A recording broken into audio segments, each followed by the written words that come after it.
اپنی حالت بیان کر دی کہ میں تو اسلام سے نفرت کرتا تھا, میرا اسلام میں آنے کا کوئی پروگرام نہیں تھا, لیکن اللہ نے محمد صلی اللہ علیہ وسلم کو ایسی تلوار بنایا ہے کہ کیسے مکہ سے نکلنے کے بعد طاقت پکڑی اور اس تلوار کی زور سے مکہ کو فتح کیا.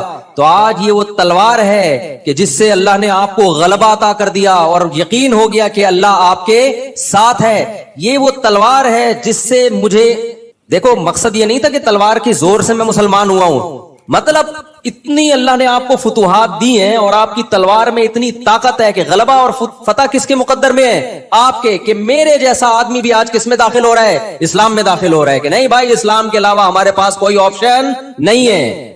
تو یہ تعریف میں کہے, اگر ان کا مقصد ہو تلوار کی زور سے آپ مسلمان کر رہے ہیں مجھے, تو پھر یہ تعریف نہ ہوتی بلکہ یہ تو مذمت ہوتی.